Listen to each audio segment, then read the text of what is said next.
¿Cómo puede ser que un camino forjado en los albores de la civilización, de la noche a la mañana, se quede permanentemente cerrado? ¿Qué? Sí, cerrado, prohibido el paso. Como te atrevas a pasar, desapareces. ¿Pero quiénes amenazan el paso? Pues los malvados turcos y tártaros. ¿Y no hay otra alternativa? Navegar por el océano, ir dirección poniente o bajar a África y ver lo que pasa. Pues a mí me han dicho que si bajas al Ecuador hace tanta calor que los barcos se derriten. Además en el océano profundo, hay monstruos marinos. Pues no queda otra, muchacho. O nos inventamos una nueva ruta de la seda, o nos quedamos sin oro y sin especias. Mira, pues vete tú y ya si vuelves y no te devoran los monstruos y encuentras especias, ya si eso me dices. Ya me ha dejado tirado otra vez este muchacho.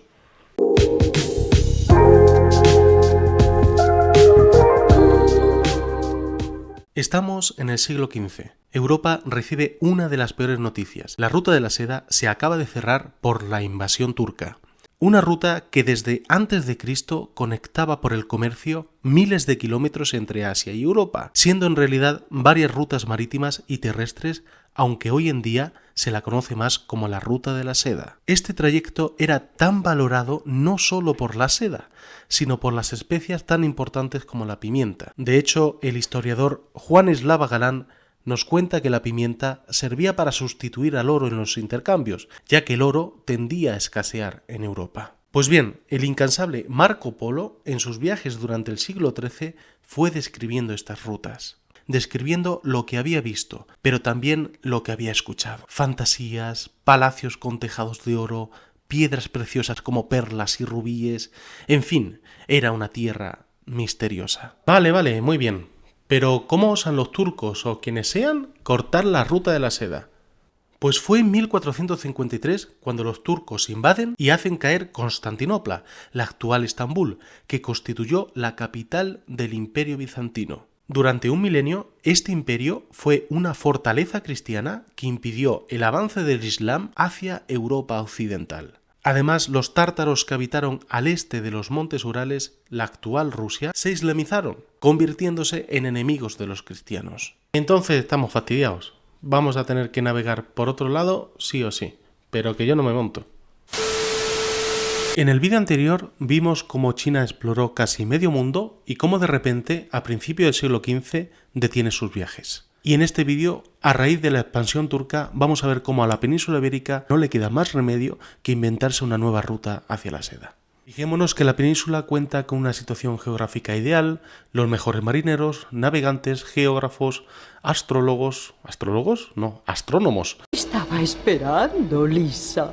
Y sobre todo este tipo de expertos se encuentran en las costas andaluzas y portuguesas. Todas estas condiciones hacen que Portugal se posicione como realmente el primer explorador, contando sobre todo con el apoyo de una nobleza venida menos por la crisis feudal que desesperadamente necesita crecer sus tierras y sus posesiones. Por un lado, a lo largo del siglo XV, Portugal decide abrir una nueva ruta de las Indias bajando por África. Comienza a explorar la costa africana, conquistando Ceuta, Madeira y por el año 1460 alcanza las islas de Cabo Verde y el Golfo de Guinea. Esta zona les proporciona marfil, pimienta, esclavos, oro, vamos, un chollo para la época. Pero claro, a la hora de volver de África a Portugal, el luchar contracorriente por la costa africana se les hacía bastante complicado. De ahí que en 1475 sea el año clave en que los portugueses descubren una nueva ruta. La llaman Volta da Mina o Vuelta de la Mina. Es una ruta que partía desde el Golfo de Guinea y la llamaban mina por la cantidad de productos y oros que se llevaban. La idea era clara, navegar hasta el sur de África, más o menos por el Ecuador, llegar al Golfo de Guinea y una vez allí te adentras justo por el océano y, aprovechando los vientos alisios y las corrientes del Ecuador, te impulsan para arriba, llegando más o menos a la zona o a la latitud de las Azores. Pero como vemos, tampoco era una vuelta perfecta. Los vientos y las corrientes les empujaban fuertemente hacia poniente. Ya a finales del siglo XV, Vasco de Gama y su flota portuguesa consiguen por fin rodear África y llegar hasta las Indias. Pero Colón, 5 años antes, en 1492, llega a lo que él pensaba que era una isla oriental, que luego posteriormente fue bautizada como San Salvador. La idea de Colón de encontrar un atajo justo para Poniente y adentrarse en el océano era realmente una aventura loca que escandalizaba a todos los expertos. Pero su idea no salió de la nada, realmente se inspiró en varios geógrafos, en varios matemáticos, y uno de ellos precisamente fue el italiano Paolo Toscanelli. Según el mapa que trazó Paolo, y aquí vemos una reconstrucción, América no existe. La isla de Zipangu es la de Japón hoy en día, y se ve un océano más estrecho de lo que es, como Colón pensaba, teniendo enfrente de España y Portugal nada más que China y Japón. Si se comparan los dos mapas, vemos en amarillo lo que Toscanelli dibujó y pensaba, y en blanco las costas reales pertenecientes a América.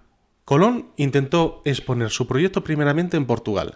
Los expertos le decían que no, que sí, que el mundo podía ser realmente redondo, pero que estaba subestimando lo que era el espacio, la anchura entre los dos continentes. Y era una locura porque ningún barco podía cruzar realmente todo ese espacio con víveres suficientes. Entonces Colón se fue a España, a Castilla, intenta convencer a los reyes católicos, no lo consigue, y en una de las últimas entrevistas en Santa Fe, en Granada, en 1492, finalmente consigue convencerlos.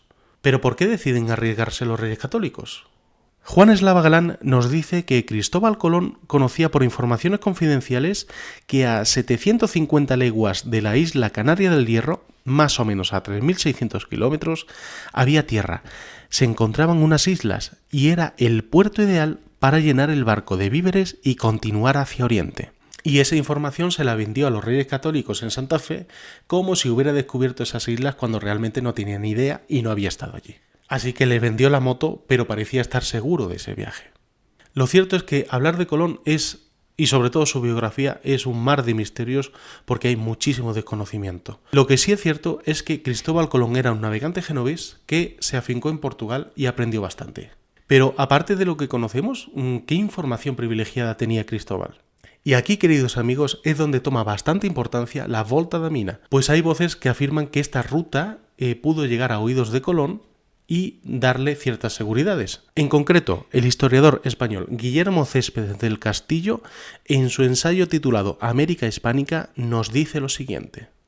Existen suficientes pruebas indirectas para afirmar que el Atlántico Central fue atravesado en ambas direcciones por un buque andaluz o lusitano llevado por vientos y corrientes mucho más al oeste de donde quiso ir, y de que Colón recibió noticias directas y precisas de los lugares visitados y las rutas seguidas por la anónima tripulación. El viaje permaneció ignorado, y su único beneficiario habría sido Colón, quien se guardó de divulgarlo, pero en cambio dio la máxima publicidad al suyo en 1492, por razones de interés personal. Sucediera así o no, la Volta da Mina portuguesa, la obsesión de Colón, los mapas de Toscanelli son cosas curiosas que vale la pena conocer y esperamos que en Península Desconocida haya disfrutado de este contenido. Y si te ha gustado el vídeo, comenta, comparte, dale like, suscríbete, bla bla bla bla bla bla, y nos vemos en la próxima aventura.